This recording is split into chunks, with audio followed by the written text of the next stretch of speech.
Fizeram um jejum de 40 dias sem comer, 40 dias e 40 noites, né? Então, pressupõe que 40 dias é um período muito longo. A Bíblia diz que 40 dias representa muitas coisas na Bíblia, né? O número 40 representa 40 anos no deserto, pessoal, né?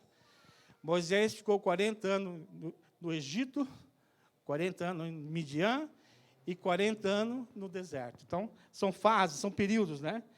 E nós também vimos aqui que Jesus foi tentado. Fala assim, Jesus foi tentado. Por que Jesus foi tentado? Porque ele estava com fome, né?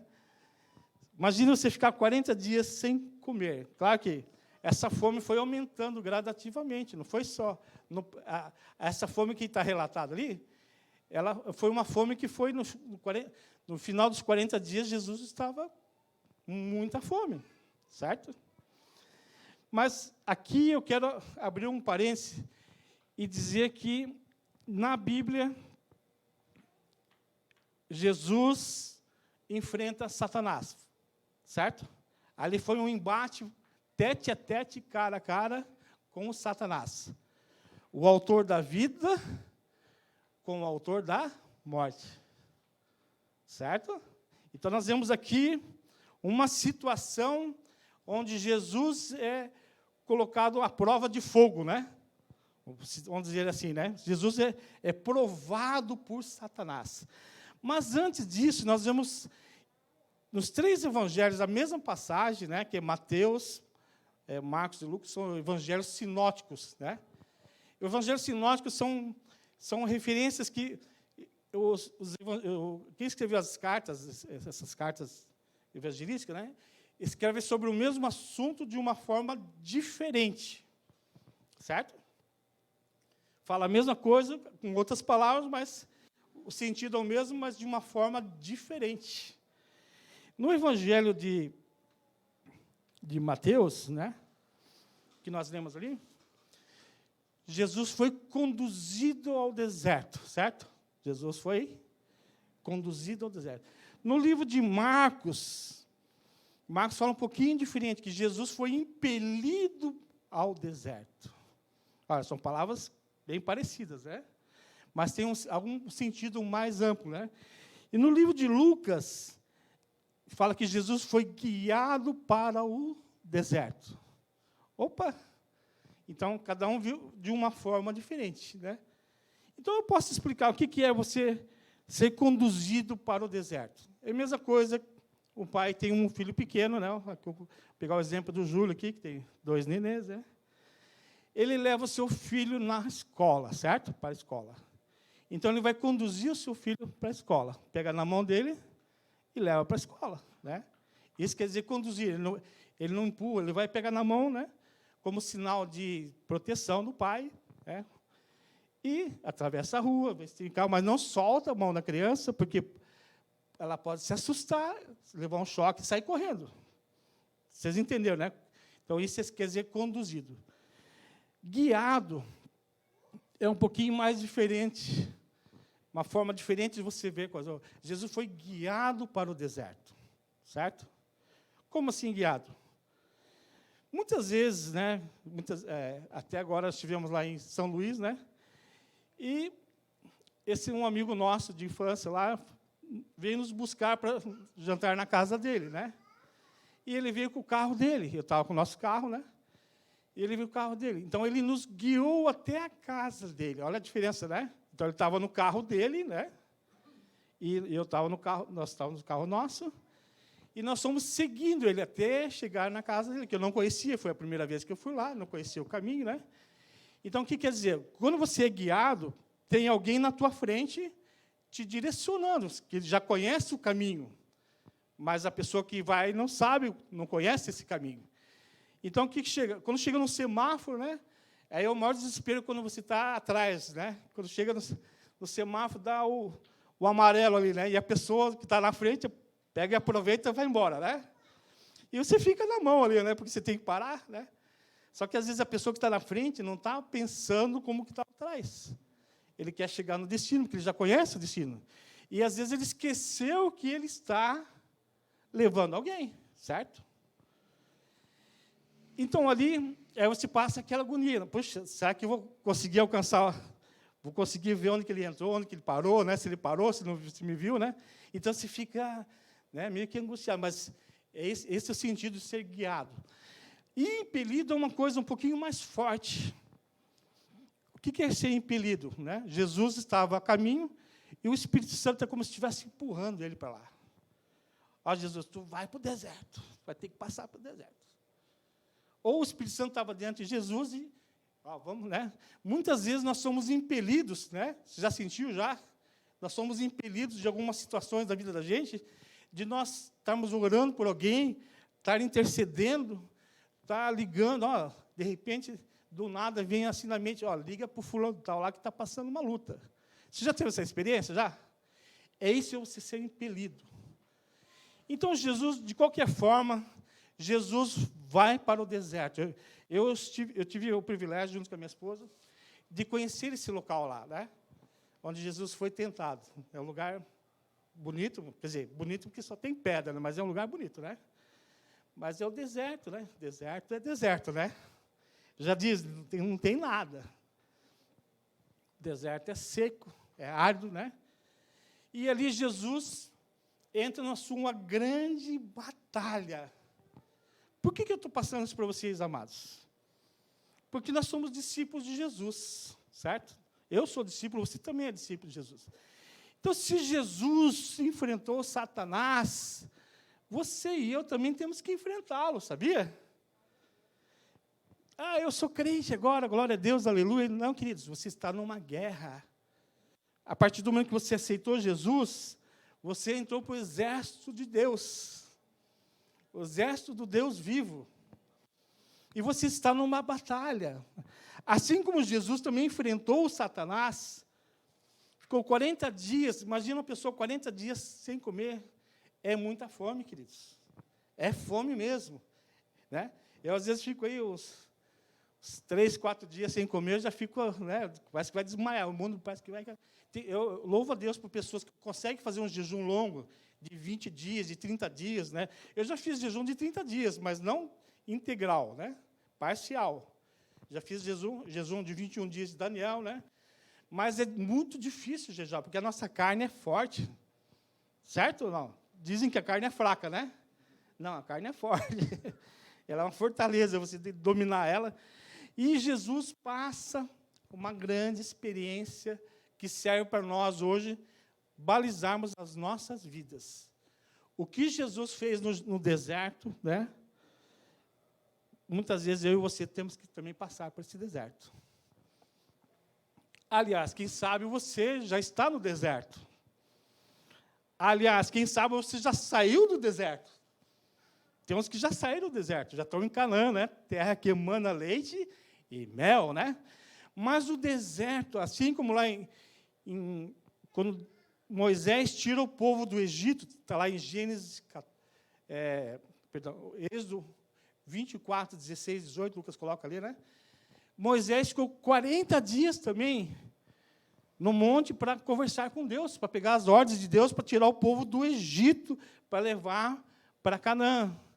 Então, Moisés é levantado. Moisés é uma forma assim de Jesus do Velho Testamento.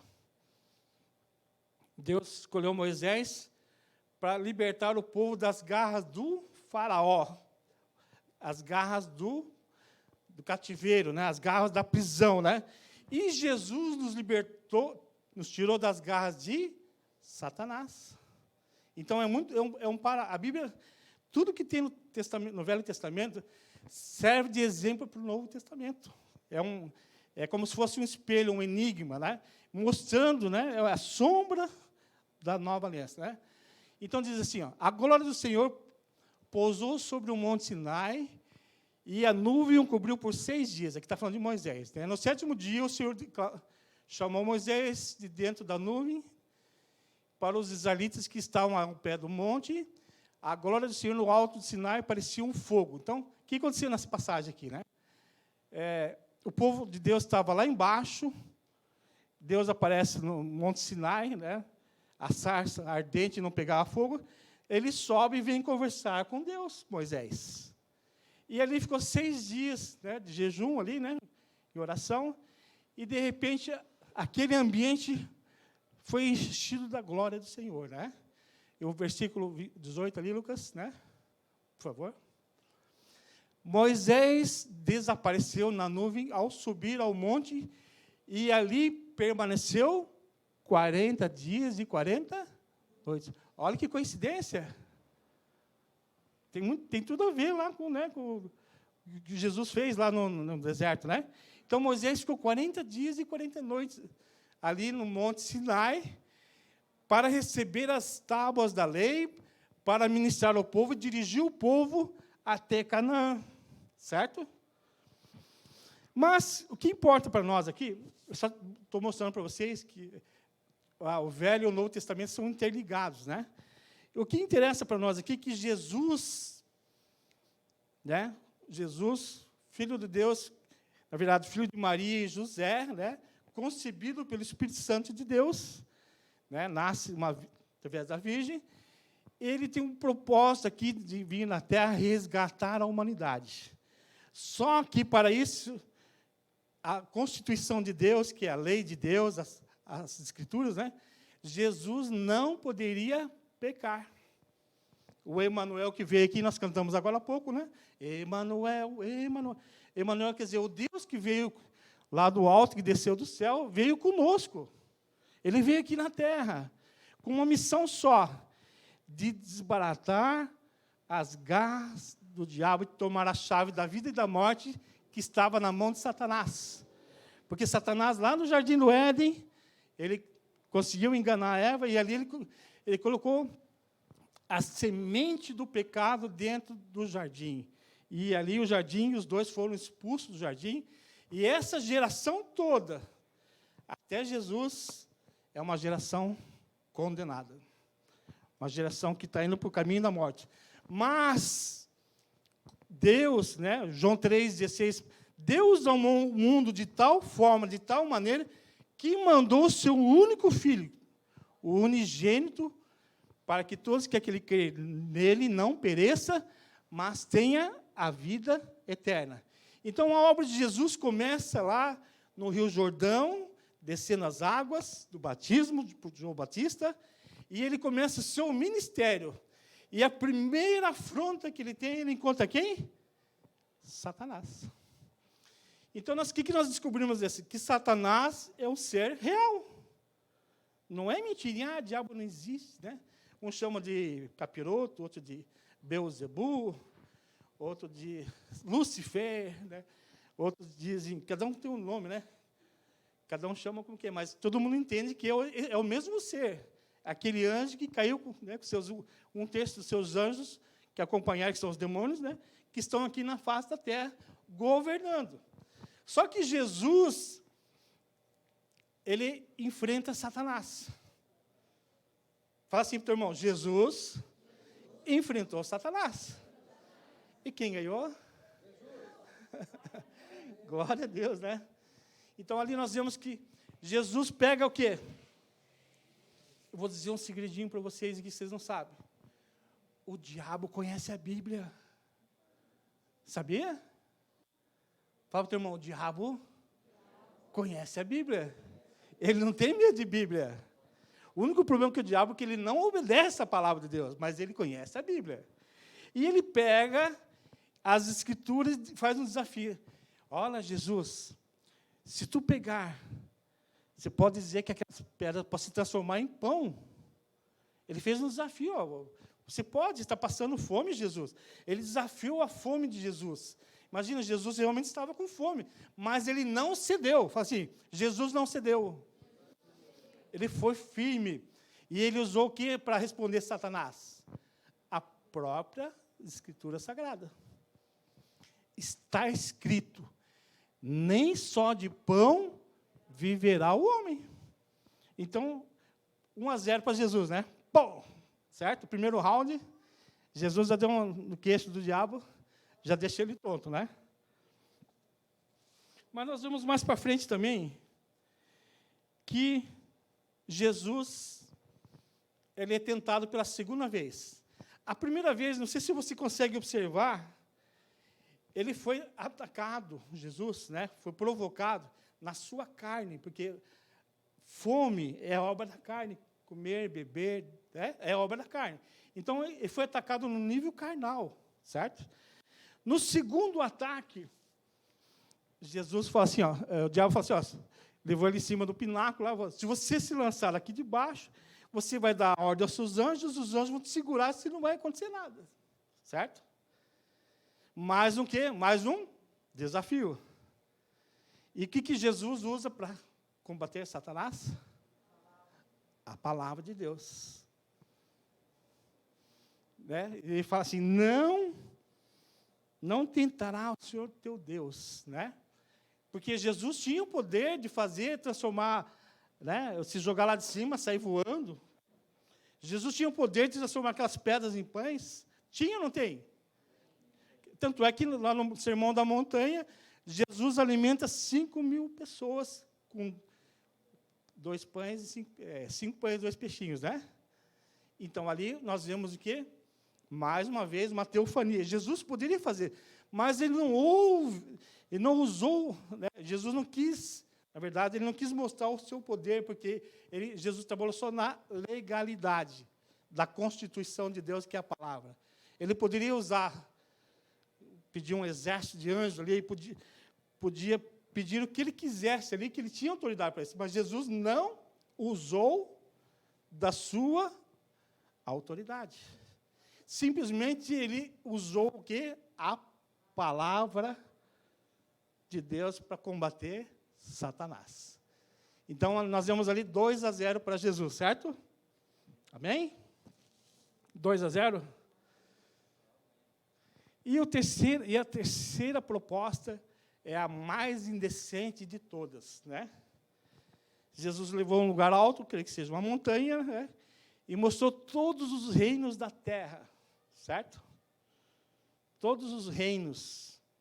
Eu creio que ali é uma visão, uma teofania, uma visão transcendental, porque não teria como ver todos os reinos em cima do monte. Concorda comigo? Concorda ou não? Se você vai em cima do monte, você vai ver. Pode ser ver uma cidade ou duas, né? Mas você não conseguiria ver todos os reinos da terra. E ali nós vemos Jesus sendo mais uma vez desafiado. Olha, se você se prostrarmos diante da minha presença, eu te dou todos os reinos da terra. Vai ficar para você, Jesus.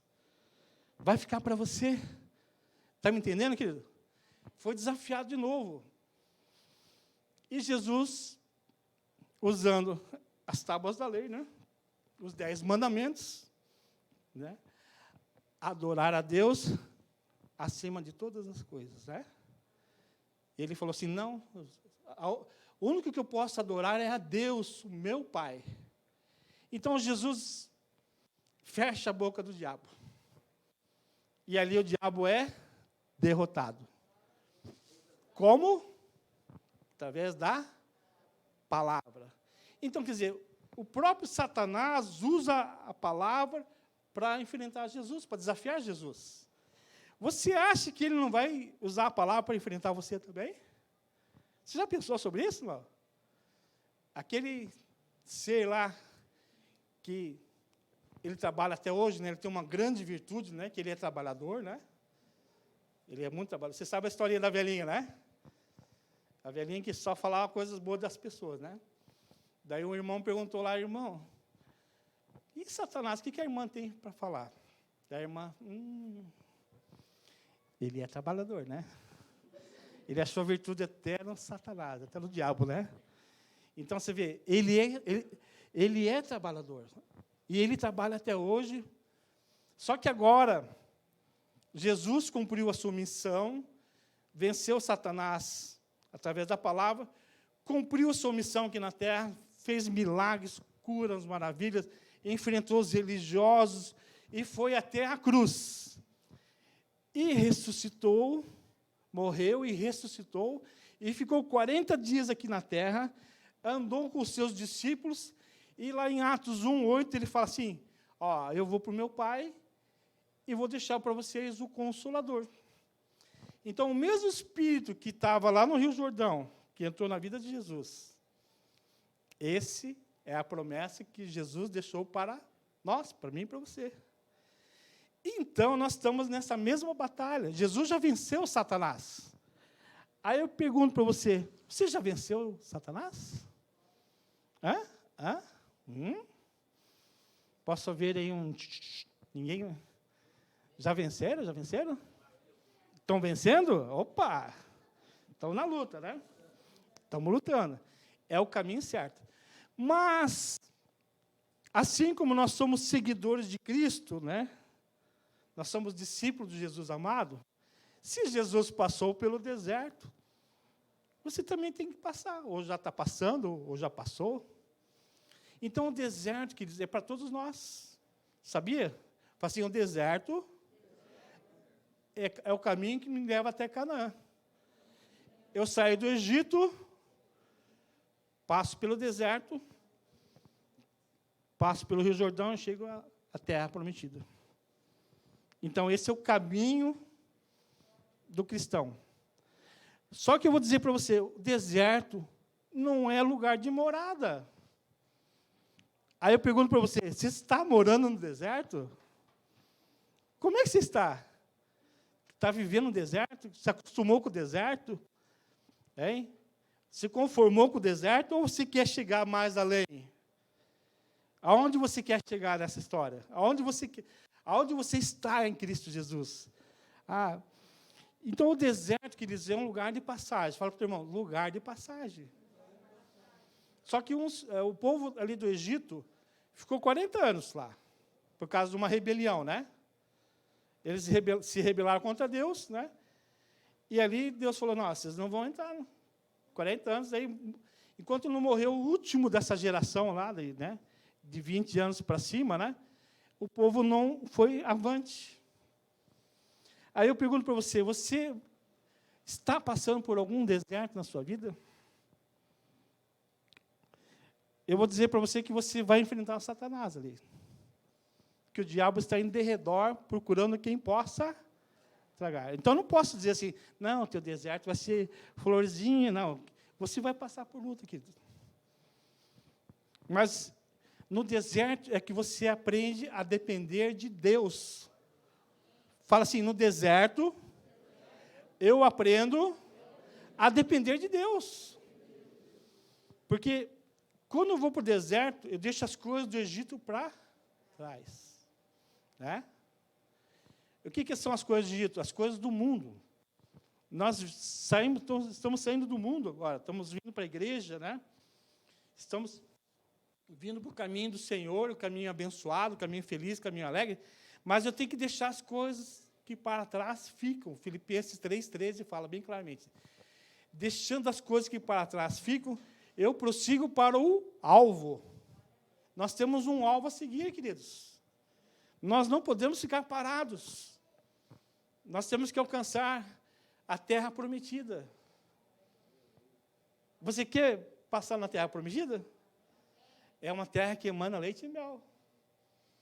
Lugar de prosperidade. Lugar de bênção.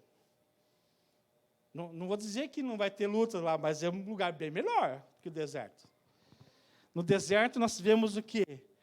De dia um calor tremendo, e de noite o quê? Um frio, né? A temperatura despenca. Dá abaixo de zero, rapidinho assim, ó, de 40 graus, 50 graus de temperatura, ela cai para menos 5, menos 10, até... Por quê? Porque não tem vegetação, só tem areia, lugar seco. Só que nesse lugar que você está no deserto, quando você está em Deus, de dia tem uma nuvem te cobrindo, sabia?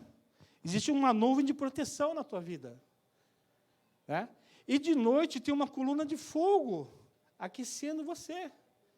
Então, no deserto, você tem o maná, você tem água da rocha, você tem a proteção de Deus, a tua roupa não rasga, teu pé se crescer, o sapato cresce junto. Esse é o deserto. E no deserto nós passamos situações difíceis, mas gloriosas, porque quando você passa pelo deserto aprovado, você vai lá na frente. No deserto tem gigantes, sabia? Josué, para alcançar, chegar na Terra Prometida, ele teve que ter 32 lutas, 32 reinos que ele teve que combater ali, né? Para chegar até Canaã. Então, no deserto é um lugar de batalhas. Se você está passando por batalhas, queridos, não se preocupe, é normal. Porque Deus quer te colocar no lugar mais excelente. Deus quer te levar a Canaã, que é a terra que emana leite e mel, que tem os grandes frutos, que tem o descanso, né? Ali é a provisão de Deus, ali é a tua recompensa, né? Então, todos passam por um deserto. Se você não passou ainda, você vai passar. Fala para o teu irmão do teu lado, você já passou pelo deserto? Se não passou, vai passar. Mas se você está no deserto, Deus vai te colocar mais à frente. Só que o deserto é um lugar de submissão. Fala assim, submissão. Se você andar debaixo da direção de Deus, debaixo da graça de Deus, rapidinho tu passa o deserto. Por exemplo, assim, eu e minha esposa, nós passamos num deserto muito forte, durou 4 anos e meio, mais ou menos, né? 4 anos e meio, dependente do Senhor.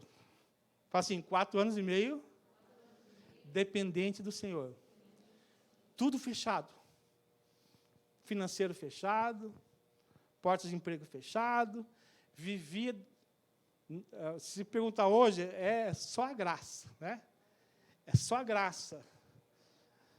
Não tinha dinheiro para nada, mas dependente do Senhor. Só que foi um período muito bom. Por um lado, ruim financeiramente, certo? Mas espiritualmente excelente. Muito forte a presença, muito forte a comunhão com Deus, muita manifestação do Espírito Santo. Mas nesses 4 anos e meio, o Senhor nos sustentou. Se você perguntar como, não sei, não me lembro. Lembro de algumas passagens, né? Lembro de algumas experiências que irmãos chegavam assim, está aqui uma oferta, Deus mandou trazer para você aqui, né? Algumas vezes, cesta básica, né? Irmãos dividiam a cesta básica com nós. Porque não tinha para comer. O nosso lugar que mais Deus tratou foi na área do orgulho. Porque quando cortava a luz lá de casa, gente, dava para fazer que nem uma ema, né? Colocar a cabeça dentro do buraco e se esconder, né? Porque não tinha dinheiro para pagar a conta de luz. Não vou pôr nomes aqui, mas que a glória é do Senhor. Senão ela vai ganhar recompensa, né? Então, isso Deus tratou no quê? O nosso caráter, o nosso orgulho, a submissão, a vaidade. Puxa vida, o que o vizinho vai falar? Cortaram a minha luz de novo. Gente do céu. Mas passou. Foi difícil. Eu falo para vocês que foi difícil, queridos. Eu sei que tem irmãos aqui que têm passado situações difíceis, mas eu quero que você entenda que é um processo que Deus está te colocando para te mostrar algo muito maior. Muitas vezes, né, as adversidades nos levam ao quê? A dependência do Senhor. E é isso que Deus quer colocar no nosso coração. Depender dele. Ele é a fonte de vida, né? Paulo conseguiu falar assim, né? Eu sei estar em Cristo com abundância, vamos dizer assim, na faltura ou na fartura, né? A palavra é a mesma, né? Paulo conseguiu experimentar os 2 lados da moeda. Em abundância e na falta. E assim que nós temos que ser cristãos também. No momento de luta, de adversidade, ficar feliz, porque Deus é o nosso Redentor e a vitória nossa está ali do lado. Então, o deserto, para nós, é um lugar de purificação, purificar o ouro que existe dentro de nós, a prata, os diamantes, e você ser aperfeiçoado em Cristo. Só depois que você passa pelo deserto, aí Deus te coloca onde? Em Canaã. Canaã é terra que emana leite e mel, terra de fartura. Mas nesse processo todo, Deus sempre usou os profetas. A Bíblia diz que crede nos profetas e prosperareis. Se você não crê no profeta, você, às vezes, anda no meio do escuro. E muitas profecias veio, ó, o teu deserto vai passar, ó, você está passando, Deus está te provando, Deus está te curando, Deus está provando no coração da gente. Assim como Jesus foi provado no deserto lá, para não pecar, para chegar até o final, nós também somos provados. Eu sou filho de Deus, você é filho de Deus, você também é provado. Para você não murmurar, você aguentar o processo que Deus tem para a tua vida, porque Deus tem algo maior lá na frente. E muitas vezes você não entende isso, e começa a ficar irritado, e já começa qualquer lutinha, eu não vou mais na igreja, não. A coisa mais fácil que tem é a pessoa jogar a toalha, sabia? Qualquer coisinha, cara, de novo, vou lá na igreja, aquela pregação chata. Mas a pregação chata está mudando o teu caráter, querido. A pregação que vem trazer um direcionamento para a tua vida, ela vai mudar o teu destino, vai mudar a tua direção, e Deus quer mudar a história de cada um de nós aqui. Deus quer nos colocarmos como filhos amados, filhos abençoados, filhos crescidos. E o crescimento espiritual vem através da convivência em Cristo Jesus. Através do caminhar em Cristo, você é aperfeiçoado. Por isso que nós temos que vir todas as semanas, ou toda vez que possível, ouvir a palavra, se colocar na presença de Deus, e a palavra vai te purificando. O Espírito Santo vai colocando o caráter de Cristo dentro de você, e o teu caráter vai morrendo. Porque o coração do homem é enganoso, querido. Nosso coração é enganoso, nosso coração, muitas vezes nós pensamos coisas que não agradam a Deus. Sabia disso? Por isso que Jesus foi tentado, e nós também somos tentados. A tentação, todos nós passamos por tentações. Não é errado ser tentado. Fala assim, irmão, não é errado ser tentado. Sabe o que é errado? É você cair em tentação. Porque quando você cai em tentação, você faz um estrago enorme, gigantesco na tua vida, e muda, conforme o teu pecado, muda até a tua história. E para você voltar para o estado original, é muito trabalhoso. Aí vem o arrependimento, né, pedindo perdão para Deus, Senhor, pequei contra ti, né, fiz coisas que não te agradam. Por isso que na igreja aqui, a única coisa que é proibida aqui na igreja, queridos, é pecar. Queria escutar um glória a Deus aí, bem forte aí. Vocês estão aqui, gente? Estou que nem o que é. Vocês estão aqui, gente? O que é proibido na igreja? O resto você pode fazer tudo, querido. Você é livre para fazer tudo, menos pecar. Se você pecou, você deu brecha para o diabo. Você tem associação com o inimigo. Quando você faz um negócio ilícito, você chamou o diabo de teu sócio. Aí você quer a bênção de Deus, só que você tem um sócio chamado Satanás. Como é que Deus pode abençoar? Né? É impossível, a Bíblia fala que uma fonte não pode jorrar 2 tipos de água, né? Ou só vai jorrar um tipo de água. Então, se você faz uma coisa errada, ilícita, quem que é o teu sócio? É o capeta. E uma hora ele vai cobrar aquilo que é a parte dele. Ele é teu sócio. Mas quando você é sócio de Jesus, o fardo é leve e o jugo é suave. A vitória é certa. A bênção está sobre a sua porta. Né? O fardo de Jesus não te acrescenta dores. O fardo de Jesus é leve. Deus quer só o teu coração, não quer o teu dinheiro. Sabia disso? Deus está procurando, né, os verdadeiros adoradores, que o adoram em espírito e em verdade. Para você adorar em espírito e em verdade, Deus quer o teu coração. Porque só um coração voltado ao Senhor consegue adorar em espírito e em verdade. Senão, não consegue.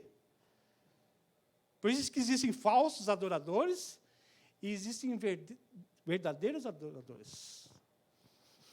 Ali naquela passagem, João 14, 6, fala que Jesus é o caminho, a verdade e a vida. Então, quando Jesus encontrou com Satanás, a verdade confrontou a mentira. Certo? A verdade chegou lá, né, na tentação de Jesus, no deserto ali, foi confrontar a mentira. Quem é o pai da mentira? Então, toda vez que você mentir, você se torna o quê? Filho. Como é que Cleo? Filho do diabo. Filho e filha do diabo. Então, queridos, nós temos compromisso com a verdade. Pegando esse versículo também, Jesus é o caminho, a verdade e a vida. A vida enfrentou o quê? A morte. Jesus e a vida enfrentou a morte e venceu a morte. Olha como a Bíblia se fecha ali na Bíblia. Então, e o caminho? O caminho de Jesus é estreito, é um caminho apertado, é um caminho de passos curtos, não é um caminho.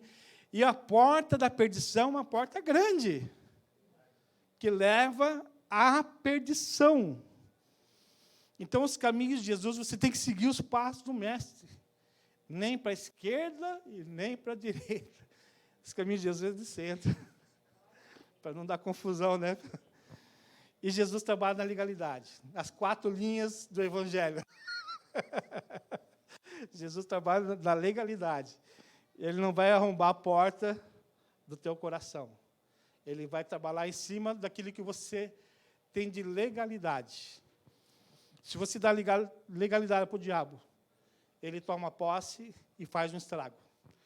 Se você dá legalidade para Jesus, ele transforma a maldição em bênção. Transforma a tua vida. Tira tudo que está atrapalhando a tua caminhada e te joga lá na frente. Te dá crescimento e te dá fortalecimento. Por isso que nós temos que lutar. Né?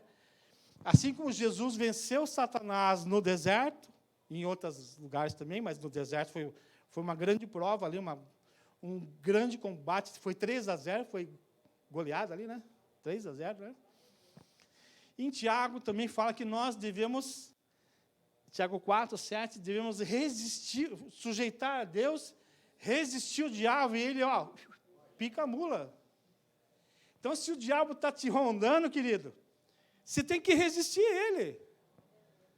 Resistir às tentações, resistir às bandejas que o diabo traz, que não são bandejas boas, né? Porque vai te levar, você vai ser enganado, né? Você vai ser seduzido pela mentira, porque ele é campeão em mentir, sabia? Ele é o enganador. Ele é ilusionista, né? Que te faz você tirar os olhos do caminho verdadeiro. Por isso que você tem que resistir o diabo. Fala para o teu irmão. Fala para o teu irmão do teu lado. Resista o diabo. Não, fala mais bravo. Você está muito... Resista o diabo. Resista o diabo. Vamos, Júlio. Fala, Júlio. Resista. Não deixe ele colocar picuinha no teu ouvido, né? E ele não tem medo de Bíblia. Eu falei assim, ele não tem medo de Bíblia. E ele gosta de andar, sabe aonde? Na igreja. O diabo não tem medo da cruz. Ele tem medo da palavra só. Sabia? Nós temos uma noção errada desse nosso inimigo, né, invisível. O que já é dele não está nem aí, né? O mundão já, ele não está lá preocupado com as pessoas que estão indo para o abismo. Ele está preocupado com as pessoas que estão indo para o caminho certo. Porque ele quer tirar você do caminho. Ele quer desviar você da salvação, da vida eterna, das promessas de Deus, da vida com alegria, uma vida com fé, uma vida de santificação, uma vida renovada, uma vida vitoriosa. Ele quer que você seja um derrotado. Andar assim, mas será que Deus me abençoou? Será que Jesus existe mesmo? Será que a palavra de Deus vai fazer isso mesmo? Ele quer te colocar dúvida no teu coração. Ele luta por isso. Essa é a função dele. Volto a repetir, ele é trabalhador. E a missão dele não parou. Não parou. Ele não conseguiu vencer Jesus, mas ele quer vencer você. Quer vencer a mim. Então, nosso inimigo em comum, sabia? É o nosso inimigo em comum. A Bíblia fala em Efésios 6:10 que a nossa luta não é contra pessoas. Você sabia disso?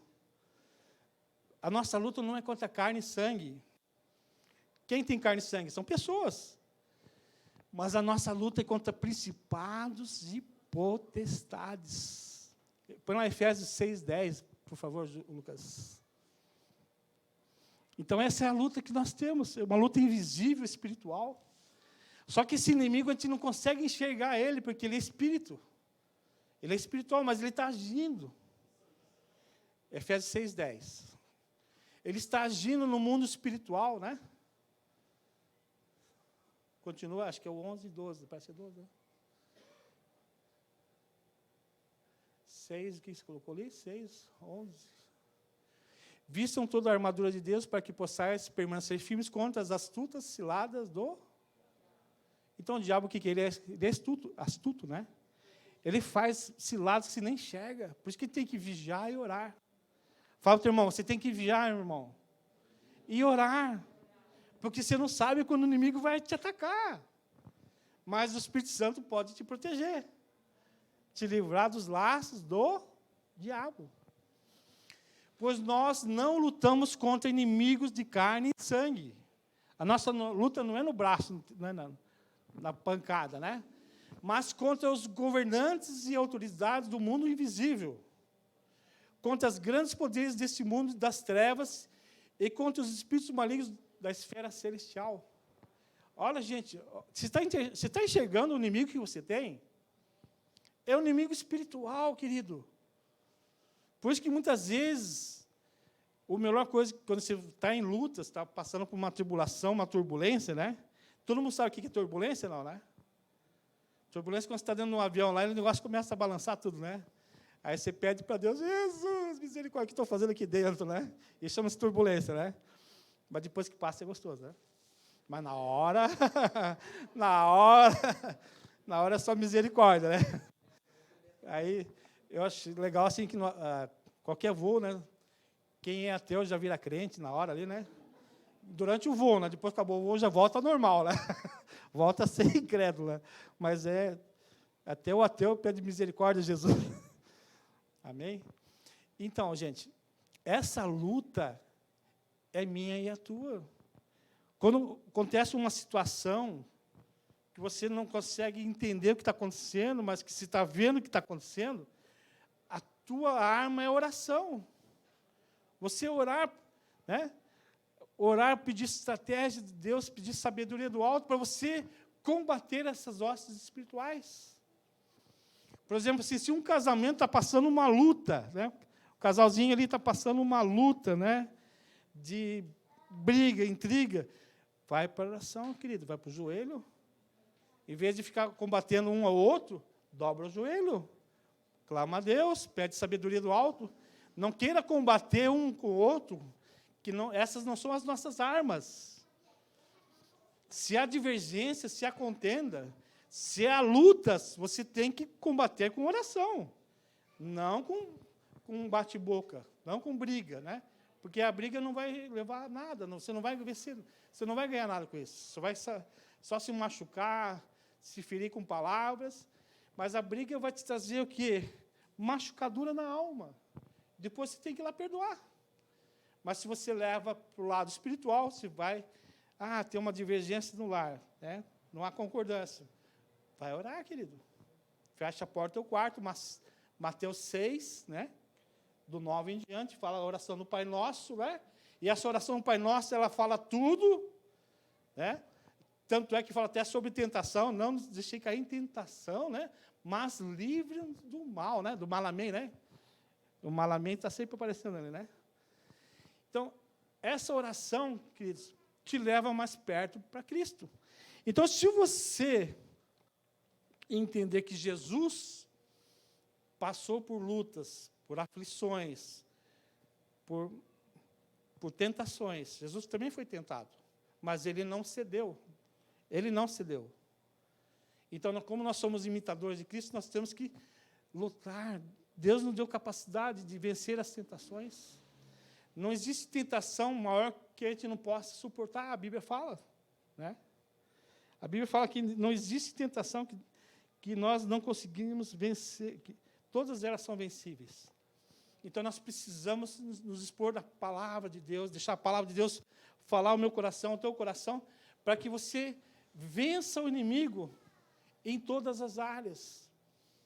Vença o inimigo na área financeira, vença o inimigo na área emocional, na área familiar, vença o inimigo na área sexual. Tantas coisas, o diabo vem com suas bandejas, você tem que resistir, querido. Quando eu falo para você, para mim também, eu não escapo, porque também eu estou no mesmo barco. Estou no mesmo barco que você. Ninguém está imune aqui, ninguém tem que nem os deputados têm lá, como é que é? Imunidade parlamentar. Ninguém tem. Todos nós estamos suscetíveis às falhas, mas o resistir cabe a nós. E você tem que falar assim: Satanás, tira os pés da minha família. Satanás, tira os pés do meu negócio. Satanás, tira os pés do meu casamento. Satanás, tira os pés dos meus filhos que estão sendo abençoados e você quer tirar eles para o mau caminho. Nós temos essa autoridade, querido. E essa autoridade você tem e você pode fazer a qualquer momento. Se você está passando por uma luta, olha que você está lutando com uma coisa espiritual, não é uma coisa física. Principados e potestades. O problema do Brasil, queridos, existe uma casta de principados e potestades na política. Por isso que o país está sofrendo tanto aí, né? Por um novo país, né? Um país vibrante, um país alegre, próspero, ordeiro, mas a casta está forte. Nós temos que lutar contra principados e potestades, não é contra pessoas, não é nem A, nem B, nem C. É o que rege esses governos espirituais. E quando nós entendemos isso, a luta é mais fácil. Não é verdade? Então, queridos, eu quero deixar essa palavra para você. Eu não vou continuar aqui, nós temos a ceia, né, para passar a ceia. Mas eu quero dizer para você, querido, que você é uma pessoa especial para Cristo Jesus. Que Jesus te ama, Ele morreu por você, e Ele quer te dar a vitória. Ele precisa de você, da tua submissão, da sua dedicação, você se render a Ele, né? Que nem coloquei aquele versículo: sujeitai-vos a Deus. O que você tem que fazer é sujeitar-se a Deus. Senhor, aqui está a minha vida. Muitas vezes eu andei pelos meus pensamentos, meus sentimentos, da minha forma de governar, e não deu certo. Agora eu quero entregar para Ti a minha vida, Jesus. Dirige para mim, Jesus. Eu sei que o Senhor sabe muito melhor do que eu. O Senhor vai me levar para caminhos verdejantes, pastos verdes. O Senhor vai me dar a vitória, porque o governo que estava na minha mão, eu entrego para Ti. Essa é a oração que você tem que fazer. Se render aos pés do Senhor. Hoje, nós aceitamos Jesus. Jesus é o caminho, né, a verdade, a vida, é a porta da salvação. Mas a direção das nossas vidas, nós não entregamos para Jesus. Nós queremos só as bênçãos de Jesus, né? Quero a vida eterna, né? Jesus vai dar. Mas, muitas vezes, Jesus deixa eu dirigir do meu negócio, da minha forma, né? E a minha forma e a tua forma é errada, porque, muitas vezes, nós só enxergamos no âmbito natural. Quando nós enxergamos no âmbito espiritual, a vitória nossa é muito melhor. Quando nós deixamos Jesus fazer a obra em nós, cara, é bom demais. Você não cansa, você não se estressa, você anda acima dos problemas, porque Deus te dá sabedoria e te livra de todo o mal, todo o perigo. Você anda, existem os vales, existem os montes. Você anda em cima dos montes. Quando você anda em cima dos montes, a tua visão é muito maior. Lá, se olhar para baixo, né? É muito maior a tua visão. Agora, quando você anda no vale, você tem uma visão muito curta. Você não consegue enxergar de uma forma geral. Por isso que é importante você entregar a tua vida para Jesus, mas não só a vida, a direção da tua vida também. Entrega o teu caminho ao Senhor, confia nele e Ele tudo fará. Então, se você está cansado de andar aqui nessa terra, não ter vitória, ter estressado, angustiado, agora é o momento certo de você entregar a tua vida para Jesus. Mas entregar integral, né? Eu sei que você já aceitou Jesus como teu Senhor e Salvador. Eu estou falando uma coisa mais profunda. Você entregar a sua vida para Ele governar a sua vida. Que é muito mais glorioso, né? Então, você pode fazer isso. Eu não vou pedir para você levantar, não vou pedir para você fazer orar, mas eu quero que você, na sua casa, feche a porta do quarto, medite no que eu listei essa noite. Se você achar que deve entregar para Jesus, entrega a sua vida, a direção da sua vida para Jesus. Se não, você continua, se está bom para você. Quem sou eu para dizer o contrário, né? Quem sou eu, né? Mas eu sei que vai ser bem diferente. Amém? Vamos tomar a ceia? Vamos? Então, essa palavra, né? Você é um discípulo de Jesus amado, você é amado pelo Senhor, Jesus te ama, Ele quer o melhor para você, e nós também queremos o melhor para você.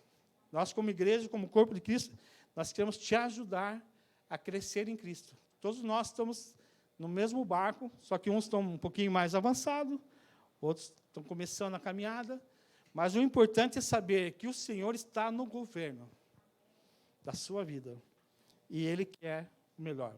E você tem uma função, na verdade não é uma função, você tem uma tarefa, resistir ao diabo. E aí o diabo vai fugir de você. Não tenha medo dele não, queridos. Jesus não teve medo do diabo. Não teve medo. Nós também não precisamos ter medo dele, não. Que ele só faz barulho. Ele já é um derrotado, já. O lugar dele já está preparado, né? Só que ele quer levar quanto mais pessoas junto com ele, né? Para desonrar o nome do Senhor. Mas nós estamos aqui para edificar a casa de Deus. Amém? Vamos ficar de pé, então, queridos? Vamos tomar a ceia? Amém? A ceia representa a comunhão com o Senhor. Assim